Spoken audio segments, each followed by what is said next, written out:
Hier, l'Allemagne a annoncé sa première stratégie de sécurité nationale, ou SSN, qualifiant la Russie de plus grande menace pour l'Europe et mettant en garde contre la rivalité croissante avec la Chine, Pékin essayant d'utiliser sa puissance économique pour atteindre des objectifs politiques.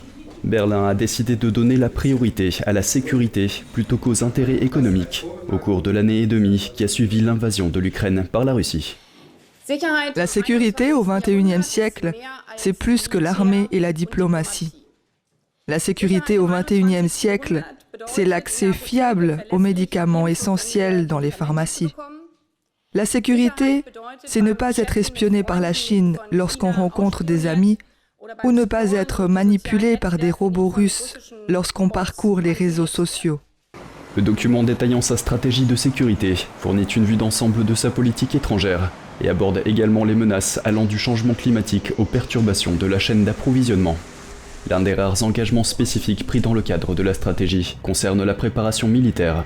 Quelques jours après l'invasion russe de février 2022, Scholz a prononcé un discours annonçant le tournant d'une ère, dans lequel il a déclaré que l'Allemagne investirait désormais plus de 2% de sa production économique dans la défense, après avoir résisté pendant des années aux appels des alliés de l'OTAN en ce sens.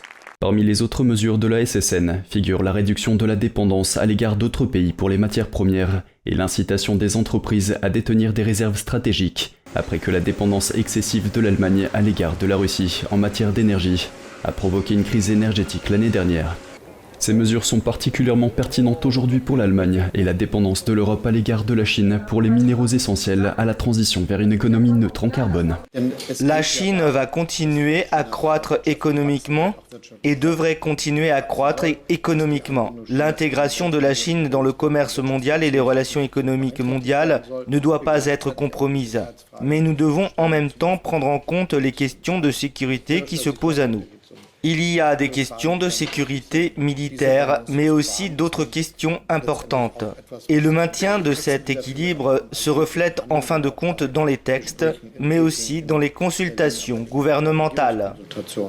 Le document indique que la Chine menace de plus en plus la stabilité régionale et la sécurité internationale, car elle cherche à exercer son pouvoir économique pour atteindre des objectifs politiques et affirmer son hégémonie régionale, reflétant la position plus ferme de l'Allemagne à l'égard de son principal partenaire commercial.